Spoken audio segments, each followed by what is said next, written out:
Jay, thank you so much for being here today. Hey, thanks for having me. How did you get started in the film industry? Oh man. So let's see.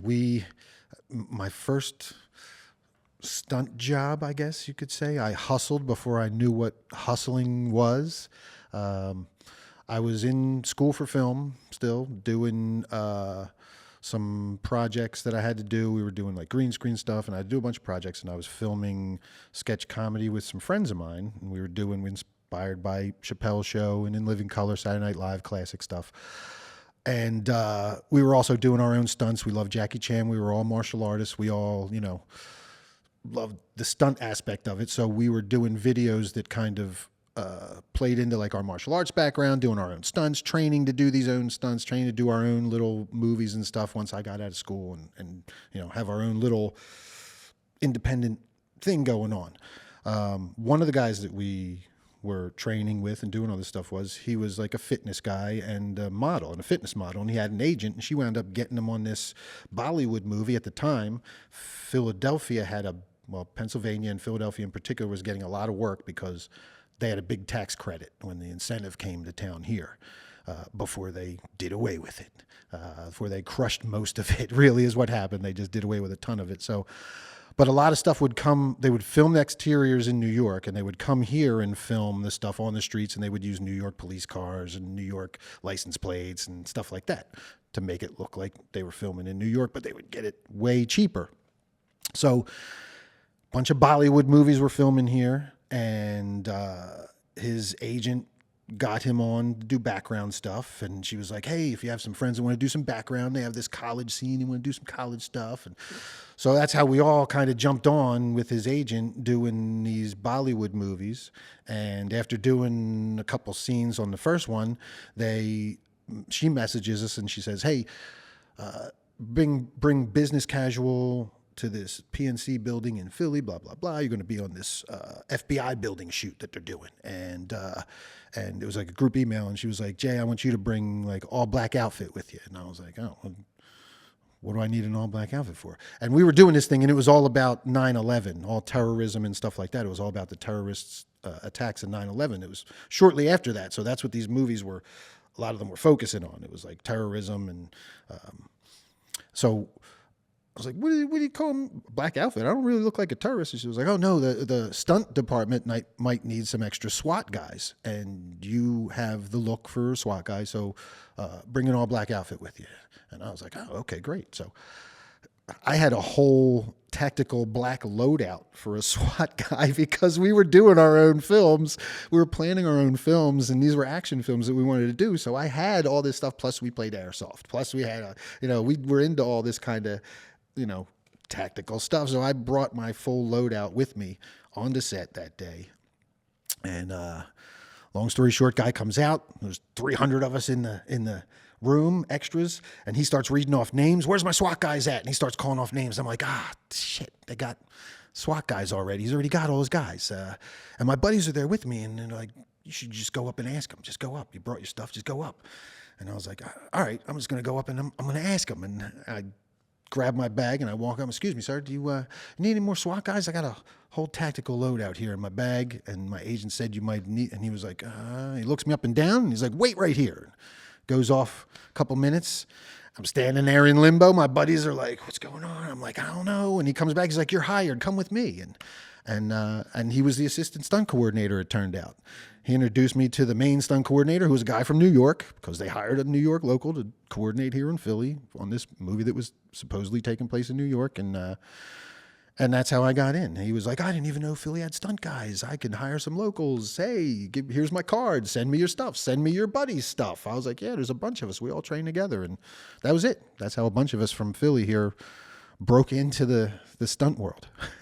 So there's so many roles on a film set, but what about, so when you and the guys were making those videos beforehand, what was it about like the stunt aspect of film that was so interesting to you? I guess, I mean, we were all martial artists. We loved Jackie Chan movies. We loved martial arts movies, Shaw Brothers movies growing up from the 70s and all that kind of stuff. And black belt theater as a kid. And I mean, myself growing up, one of the first things I ever wanted to be as a kid was a stuntman. I watched The Fall Guy and watched all the Bruce Lee movies and Jackie Chan movies and all the, Jet Li and all the hierarchy of martial arts movies through the years. And, with being a martial artist too, you kind of want to be involved in that kind of storytelling aspect of it, be part of that. So it was, and also, I went to school for film, so it all kind of made sense, if you will. So when, again, we were just kind of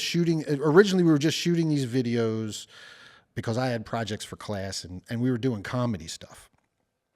And this was before YouTube was monetized and before people had channels and all this kind of stuff and all this big, monetized channels and commercials. And YouTube was still just like little people doing little videos of themselves. And we were just doing little sketches, little, Grundlefresh, man deodorant for your undercarriage type silliness, but people were starting to do it. We were also doing like song parodies and stuff like that and music videos for those, and they were really popular. But again, people started doing that kind of stuff. And we'd seen it done kind of before, but we wanted to do like kung fu comedies. Was originally how we were like, because with all the martial arts background, because we love Jackie Chan, because we love movies like Kung Pao, Legend of the Fist, and stuff like that. We were like, oh yeah, let's do like kung fu comedies and do these fun fights and just wacky. We could do our own stunts, and that's how we really started like stunt training. Because then it dawned on us, we're in Philly, and New York is right up the turnpike, and we could legit be, especially when they started calling us and working on these Bollywood movies, and Pennsylvania had the tax credit and everybody was coming here to film. It was like, wow, this could really be a thing. And that's when it was like a reality.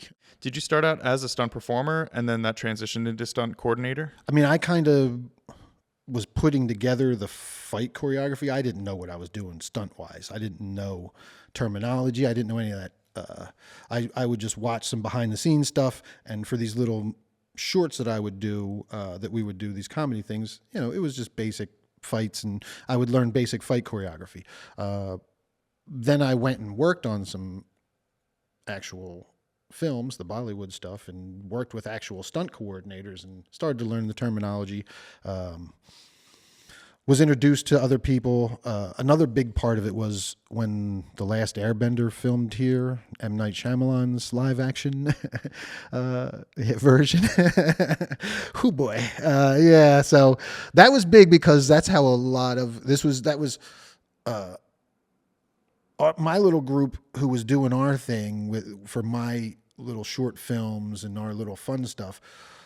We all wound up getting on to Last Airbender, where we met other martial artists from the area who were also had either acting aspirations or stunt aspirations. And we wound up making friendships there and training and forming an even bigger like collective of people training here in Philly. And we all had other contacts in New York and beyond that we could kind of refer friends to get stunt jobs. So, yeah, that was a big part of it too. We also worked with big coordinators from Hollywood who came out to work on Last Airbender. The fight choreographer, I would go on to work for him a couple times when I moved to Atlanta because he was a big coordinator then down in Atlanta. So it's always networking, who you know. But yeah, just getting that first little foot in the door. Performed the stunts for a while. But even then, I was kind of learning, watching the coordinators and how they operated on set. So I would learn. So I was coordinating soon after. Probably too soon after by some people's standards, I'm sure. But there was nobody else here. I was doing independent little short film, local, I should say. I wouldn't say short films, but because I did a bunch of features too. But it was a lot of stuff that there was nobody here doing it. So and if it was basic stuff that I could handle, I would, why not take on the job? Fight scenes, shoot, I did I learned from some of the best LA stunt guys on Last Airbender how to do fight scenes, and one of the best coordinators from out there. So Tell me how important safety is to you on a film set as a stunt coordinator. yeah, that's number one. Whatever you and I'll give a story for that in a minute, but that's number one whenever you go on to any set. One of the first things I do, and you'll get a script from a director, and they always want a ton of stunts, and there'll be a bunch of big dangerous stuff in there, and you gotta, what's your budget for this? And okay, you do realize insurance and safety, and we need doubles for all these people. You can't put your actors in this position, and you can't have your actors do this, and you kind of lay everything out, and they start to get the monetary picture of what safety really costs to do some of these big things, and they start to dial it back. So that's luckily. But I mean, that's always the first step, is getting realistic expectations safety wise when you read a script or something like that. So then when you're on set, obviously it's not just about the script, it's everybody that's on set, and you have to be aware. The stunt coordinator is almost like the safety mom of set, because when I'm there, that's just what I've been taught, is to keep an eye on everybody. Tell me about the relationship between the first AD and the safety coordinator. First AD is the one that I love. I usually love the first AD because this first AD gets to be the bad guy 9 times out of 10. I don't have to be the bad guy. The director will say, "Hey, I want this really dangerous thing," and the first AD will look at me like, "Is he nuts?" And I will go, my job is to give the director what he wants as the stunt coordinator. I'm also supposed to safely give them, within reason, give them what they want. So I'll try and think of the safest way to do it, try and put something forth, but usually I'll turn to the first AD. Do we have the insurance for that? No? Okay, cool. And that usually ends the discussion if we don't have the insurance for something. Or if the first AD just outright says, we don't have time to do it, we don't have the budget to do it. That's usually my best friend as when it comes to safety, because that's also their job, is to make sure that everybody is safe on set, protected on set, goes home at the end of the day in one piece. Again, not just me with the stunt department, but everybody on, even from the stunts, camera, down to the caterers. Everybody goes home. Tell me what you would have to do if you were disadvising against a decision that was unsafe, you felt was unsafe, and people were not responding to it. What would you do in that situation? On a SAG set, you call the SAG safety hotline. That's the standard operating procedure these days. I would hope that the first AD would wrangle it in. That's, if it's, I hate to say you got to walk away at some point, but there's just certain situations where it's not worth the paycheck. Have you ever had to walk away? I have luckily not had to walk away once I'm on set.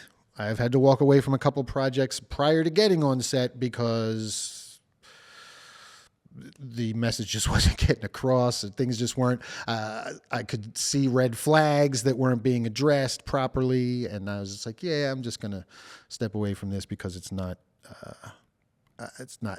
being, the safety issues aren't being addressed. I mean, if you're not going to address this and you're not going to give me the proper tools to do the job properly and safely, I don't want to do the job. What do you think is going on in a creative person's mind who wants to do a stunt really badly? They've been informed by the experts it's unsafe, but they want to do it anyway, and they're pressuring people to do that. Do they understand it's really not safe, but they want it anyway, or do they not really believe the experts? Tell me what's going on in a creative's mind that isn't responding. I don't want to make it sound like they push for unsafe things. Usually when we're there, we can come to a compromise. I mean, that's usually what happens. The director, myself, and first AD will get together. We'll be like, look, this is what we want to see. We don't have the budget or the insurance or we don't have a double to do this thing. How can we fake it? Can we shoot it a certain way? And we try and compromise, we don't compromise safety. We compromise the creative vision to kind of encompass the safe way to do it, or a safer way to get on camera what the director's vision, is.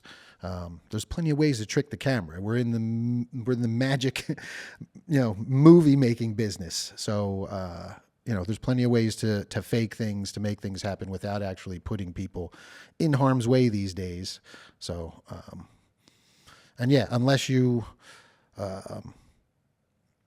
like I've done fire burns before. Fire burns are no joke. They cost, yep, obviously. Just did one a couple of years ago too, down in South Carolina, where they called, and that just shows you, like they're in South Carolina and they had to call me from Philly to bring my team because they wanted to do it right and get a team that knew what they were doing, that had experience, that had done these before, and they had a budget to do so. So that was really nice, and we were like, cool, man. And they were, crazily enough, this was like a social media, like YouTube channel, has the budget to do something that some studio movies cut corners on, and we'll be like, oh yeah, we don't have the budget for that.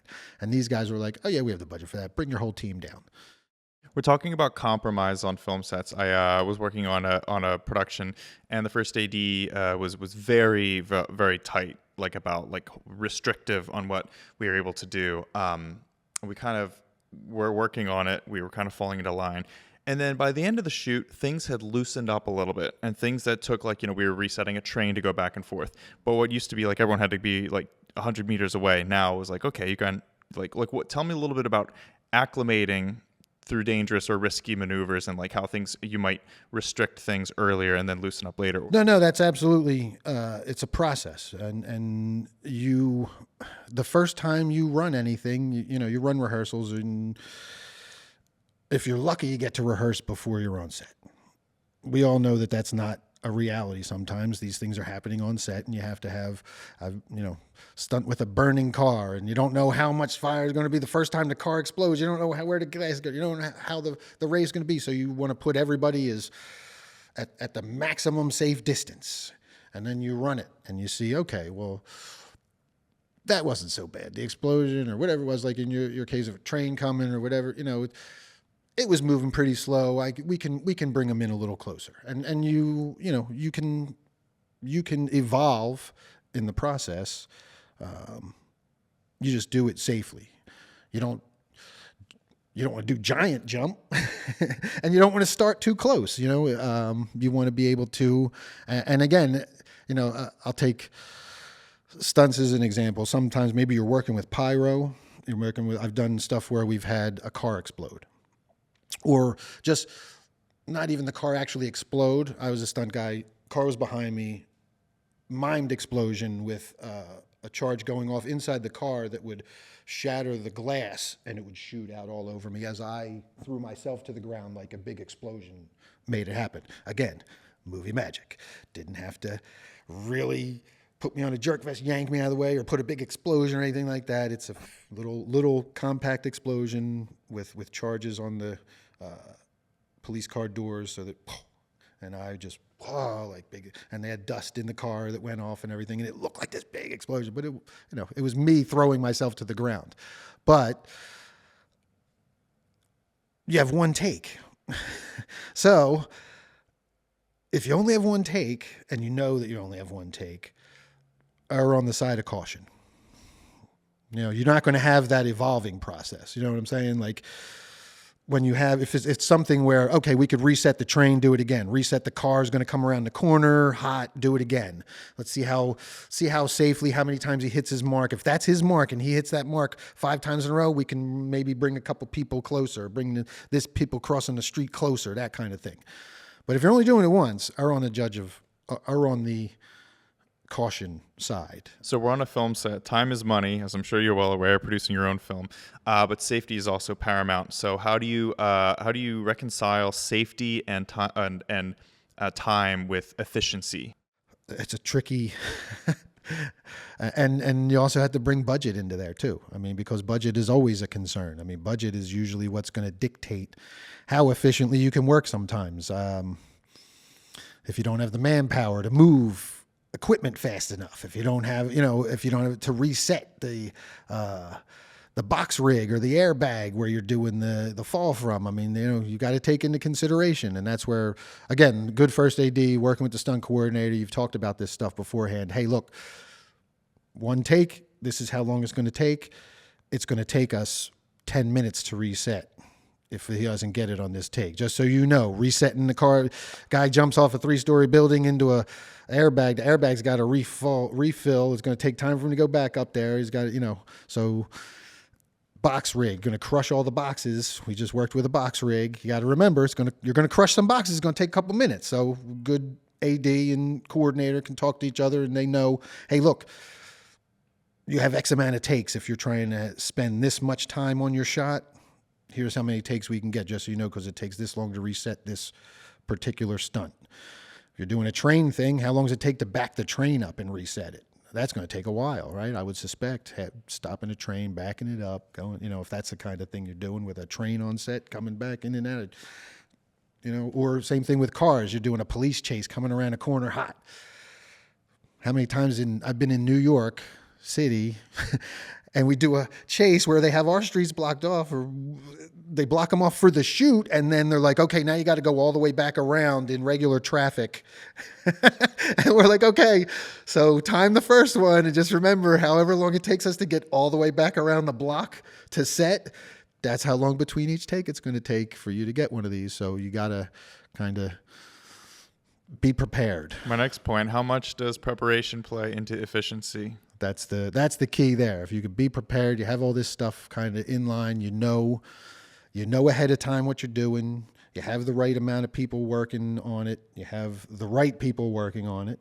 You have the right manpower. You're giving your teams enough time to set up and break down and reset, and you just communicate and have a good workflow with your AD and director, and yeah, I mean, they just have to respect the safety aspect of it.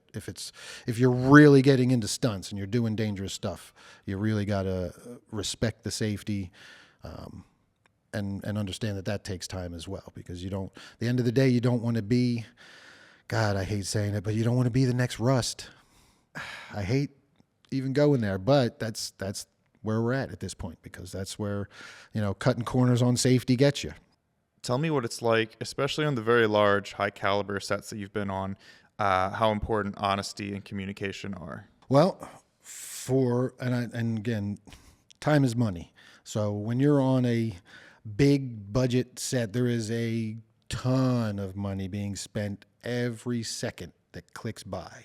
So huge departments, huge sets, and these are all union people making union wages, and overtime is a real thing, and it's ridiculous. The money that is spent on big budgeted films. So that being said, every second counts. You want to make sure that you can, you know, do your job, whatever department it is. So that's where honesty comes in. With stunts in particular, I know actors have it, and I don't want to badmouth actors, but I know actors have a tendency to say they can do something at an audition or in a submission, and then think, oh, well, if I get the part, then I'll learn it, because I'm an actor and I can learn anything. And look, maybe you can. Who am I to say? But as a stunt person, the last thing you want to do is tell a stunt coordinator that you could do something and then show up on set getting paid union wages while all this money is being spent, and you go up there and not be able to do your job and waste everybody's time. You will never work again. Never. And I've seen it happen. And it's avoidable, because there's ways, at least in stunts, it's avoidable. You can check and see if somebody can do something. They usually have demo reels. That's how you get into stunts nowadays, is a good demo reel. Put your demo reel out, and coordinator sees it. Oh yeah, he could do that. Okay, cool. I'm gonna hire him. If that's how you get your shot. If you've never worked before and you don't have a personal reference to a coordinator, that's really how you get your work, is personal reference. If you've worked for a coordinator, knows another coordinator, that's how they hire you. But if you have a good reel demonstrating your skills, then that will get you hired by somebody who necessarily doesn't know you or you haven't been referred to. If they don't know you, you say you could do something and you're about to go onto a big set, the coordinator's responsibility is to check and to follow up on it and make sure that you could do the job too. So performer's job is to be honest. And that should go for all crew. I mean, again, you know, if you're, whatever you're doing, if you're the DIT on a film set, you should know what a DIT does. Just, hey, yeah, I could do that. Whatever, you know, like, you know, if you're, you know, in whatever department you're in, you should, you know what you're doing. If you're taking a job where they expect you to know what you're doing, it's that simple. Stunts is no different, and it's probably more important because, as we see on our last example, inexperience can get you killed in stunts. Not having the right person for the job. There was an incident on the Deadpool movie where they didn't have a stunt person do a motorcycle stunt. They brought in a professional motorcycle racer woman to double an actress on the Deadpool movie. And all she had to do was ride the bike off of a curb. But she's a MotoGP racer. They don't lose traction. They stick to the ground. And she's not a stunt person. So she's not trained to do this. And she wound up, the stunt went wrong, and her and her bike went through a storefront window, and she wound up passing away. And again, like, have you done it before? I get that she was a professional motorcycle racer, and you would just figure that somebody could do something like drive off a curb, but you never know unless they've done it before. So on film productions, we're always trying to push the bar. We're trying to achieve that really exotic, striking visual and pushing things to the limit. And, you know, people like the stunt coordinator and AD are just trying to hold everything back within making things safe. Who is the expert? Who's this person that how do you prevent things like that Deadpool incident or the Rust incident from happening? Like who can you have on set to just make sure that as things are being pushed, it sounds obvious enough that, you know, a 4-inch curb should be jumpable by a professional motorcyclist, but who can you have on set? What kind of mentality or philosophy can you bring to ensure that just never happens? Well, I don't want to point fingers at the union, but they should have some kind of, and I know they have in recent years. There's now a stunt coordinator's criteria that you have to pass with SAG now. I don't know about performers, and that is where, and there's really no, there's no, like, it's not like Australia or England where they have a stunt, it's like a school and like you like a, it's like a there's like a certification and a course and like all this. You have to be like a certified stunt performer of certain, you know, caliber and have certain certifications under your belt to do certain things. And there's just none of that here. It's like literally the Wild Wild West, where a lot of the stunt stuff for Hollywood came from. Wild Wild West. What would be your answer from the non-union side of productions? Non-unions are going to be tough to ever wrangle it all in completely, unfortunately. Because non-union can encompass anything from complete backyard bozos who have no idea what they're doing. They just got a camcorder for Christmas and are running around making a movie, to, you know, legit budgeted films that want to operate outside of the studio structure independently of all that stuff, but are real actual filmmakers. So, you know, it kind of, especially with Tubi out there nowadays, you got all kinds of filmmakers, quote unquote. So, yeah, it's hard to, I don't see it ever being regulated. The self-regulation, I guess. The production companies just are going to have reputations for hiring the right people, following the safety standards, stuff like that. In this day and age of there's so much technology used, you know, everyone has a gorgeous demo reel now. The cameras are getting cheaper than ever. The AI editing and coloring we've been talking about. Is it getting more important now, just the word of mouth, like your honor is by your word and your reputation than what your real is? What are your thoughts on that? It's everything. I mean, networking and your reputation is how you that's how you get in. That's how you get your foot in the door, and that's how you continue to work. The way I hustled one of the early coordinators who I eventually would work for. I was an extra on a set. I had worked some stunt stuff, but I had never worked. I saw that he was the coordinator, so I took this job as an extra, knowing that he was going to be there, hoping he was going to be there. Took it. He was there. I had my resume and headshot with me. Waited till he wasn't busy. I guess it was lunchtime, because you never want to approach and hustle a job when they're busy and working. That's the last thing you want to do, is interrupt. I was actually in the bathroom, and he came to the bathroom stall next to me, and we relieved ourselves next to each other. I didn't say anything then. I walked out and waited, and he eventually came out, and hey, sir, I'm Jay. I'm a local stunt guy. Just wanted to see if you had a minute. I could give you my resume and headshot here. And he said, oh, yeah, let me take a look. Walk with me. And he opened it up, and we started walking back to set, and he started looking at the names on the resume. And first thing he saw was one guy he knew. Hey, you work for so-and-so, huh? How was that? How would that go? And oh, yeah, it went good. It was great working with him. He was great to work for. Oh, yeah, he didn't scream and yell at you? He's a screamer and a yeller. No, he didn't scream. Oh, okay, you must have done a good job then if he didn't scream and yell at you, because usually he's yelling and screaming at people on set. So, but that's it. That's how you network. Your reputation is going to speak for itself. I guarantee you.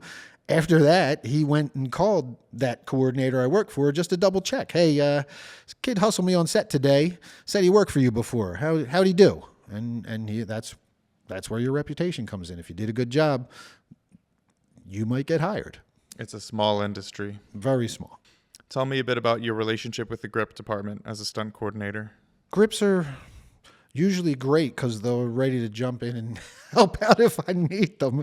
And I have had times when I've needed them, especially on independent sets or, lower budget stuff where I can't afford to bring in a whole utility stunt team.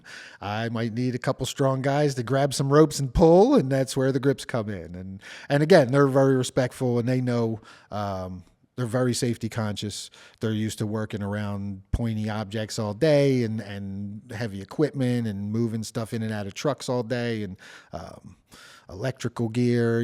They're very well versed in safety. So they're real good about safety. I know I don't have to worry too much about them. They mainly stick to their department unless you pull them, and specifically, and the AD, of course, gives them permission to come and help me out. I mean, that's the first. I don't go to the grips. I go to the AD. Hey, can you spare a couple grips for me? And again, respect.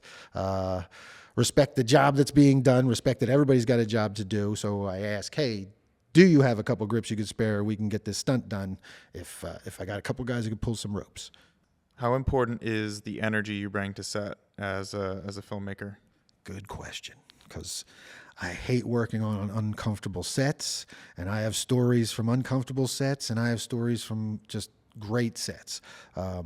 But I hate to name drop, but I'm going to name drop because he's a huge deal right now, and I can't wait to see Superman. But I worked for James Gunn on Guardians of the Galaxy Volume 2, and he was super nice to work for. It was a small scene, super simple stunt, just 4 nondescript blue alien stunt guys running down a mountain, and we just had to fall on cue as the CGI blob kills us. And could have totally been second unit director day, second unit, whatever. No, James was there himself, directing us, hanging out, talking to us. Super nice guy. And after, I'd loved the first movie, so when I got to work on the second one, thrilled. After working with him, I was like, this dude is super cool, super down to earth. I mean, he comes from Trauma as well, so I know we have mutual friends and stuff like that. He came up through Lloyd Kaufman and Trauma, who I've worked for as well. So I knew he had that kind of wild side, kind of East Coast punk rock guy kind of vibe, which he totally is. But he's very down to earth, very nice. And in reading interviews with him, one of the things he said that always stuck with me is he just doesn't hire assholes. He will not have assholes on his set. And that's the energy. You want to have good vibes. You want to have people who are into the project. You want to have people that bring positivity to set. You don't want to work with people that are divas. That's why if you notice, he works with the same people. He brings a lot of the same actors in, a lot, and I'm sure a ton of the same crew. And I guarantee his first AD is probably the same person on most, or if not, it's somebody in his tight circle. He's using his people, and you just find a vibe that you like to work with and people that kind of work with that vibe, and it just makes for, because you have long days, man. It's tough. People don't realize how long it is on set. You are there and you're working with these people. It is grueling sometimes. You are there 13 hours. That's a long time to be with people straight for a day. More time than you're with your family. Right? So you better be in a good mood. I don't want to work with somebody that's going to have a pissy attitude all day, or is going to have a selfish attitude, or, and that's where, again, I plenty of stories. I don't want to go too in depth, but the reputation, you get a reputation for negative stuff just as you get a reputation for doing positive stuff. So you go out, do a good job. Yeah, you might do a good job, but if you have a negative attitude on set all day, or you're a pain in the ass to work with, that's going to get spread too. That's going to get referred when somebody asks another director or another stunt coordinator or another AD, hey, what was it like working with so-and-so? Yeah, they were great on camera, but holy shit, off camera, it was a nightmare. And I've been there. Whew. So we've talked about safety, honesty, preparation, efficiency. Tell me what respect means to you, treating people with respect inside and out of the film industry.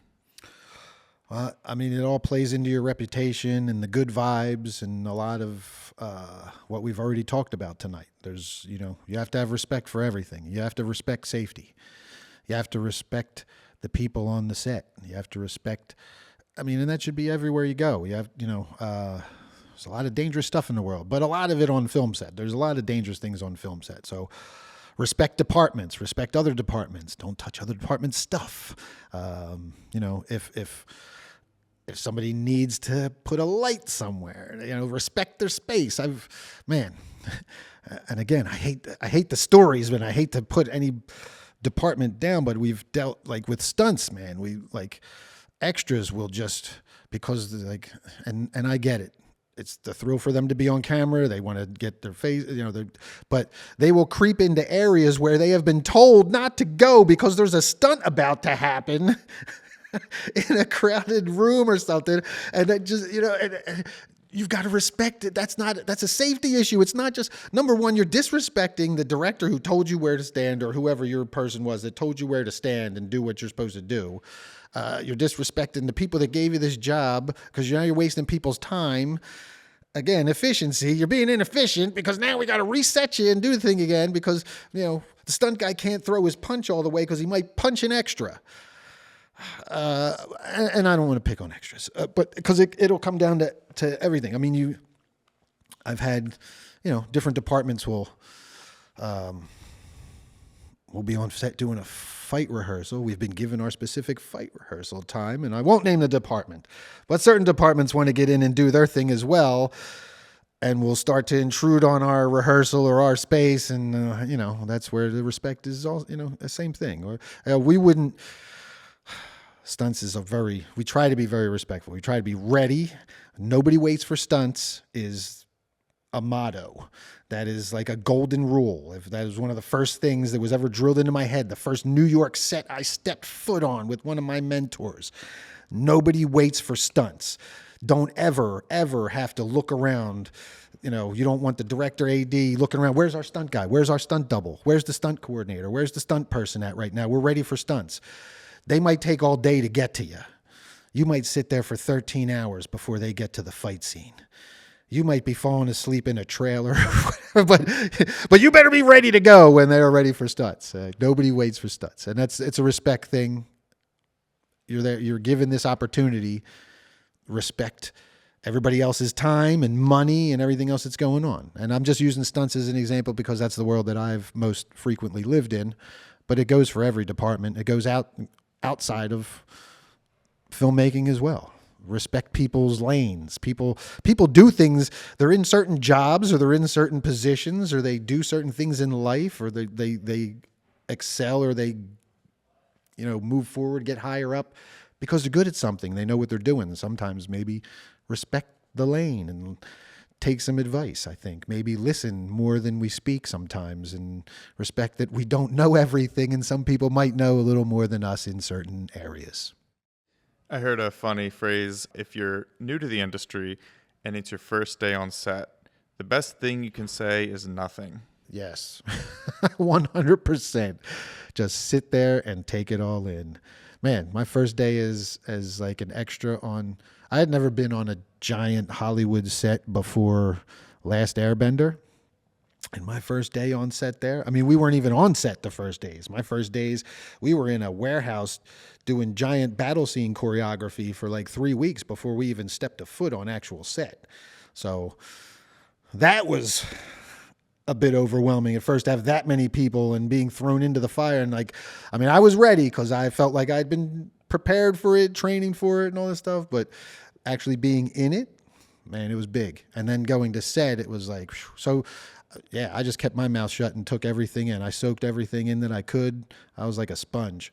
And again, that's when the coordinator on Last Airbender, he was like my guide for so much.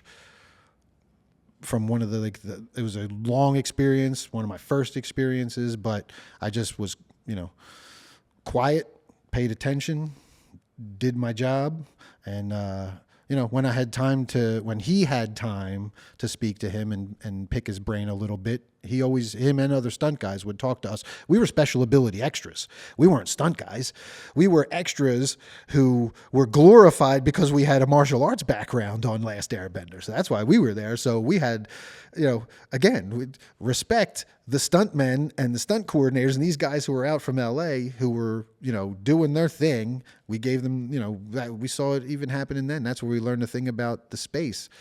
We would see guys getting kicked off set because they would do stuff. They would keep bumping into the stunt guys, and the guy would be like, "Dude, I've told you like 5 times, man. You got to back up this stunt." When they'd get pulled off set. So yeah, respect people's jobs, respect the industry. What's next for you? So I am currently knee deep in Amityville Barbie the movie, my first feature film as a director. And it's going to be of course, stunt-heavy, action-packed horror comedy.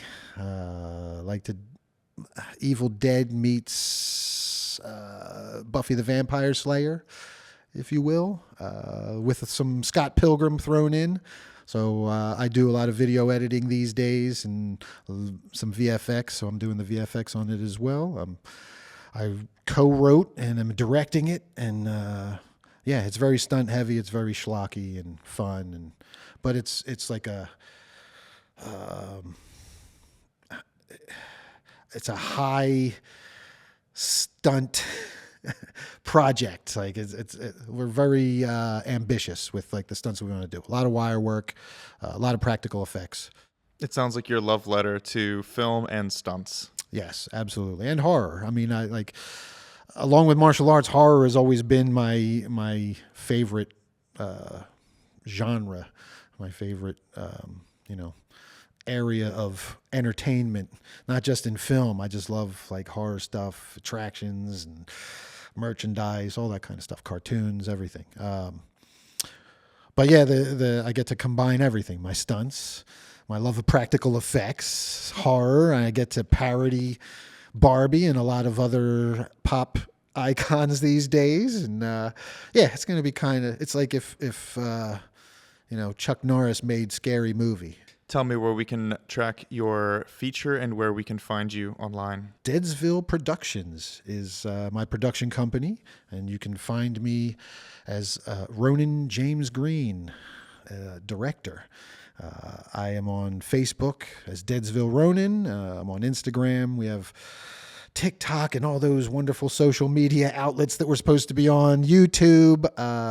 But the main thing is Amityville Barbie right now is in production. We are in it for the long haul. We have our first scene done and it's in post-production now to be its own short film to make the festival round. We're still crowdfunding and still going to be shooting for probably another year to get this thing fully in the can. We only have 2 scenes shot so far. Big fight scenes, of course, lots of practical effects, and we're looking forward to getting it out there. So you can find us on Indiegogo if you want to support the campaign. You can get perks now and all that cool stuff. We have screen-used props and pre-order DVDs and stuff like that. Name in the credits, all that kind of stuff. Jay, thank you so much for coming. Thank you so much for having me, Chris. I appreciate it. This was a blast.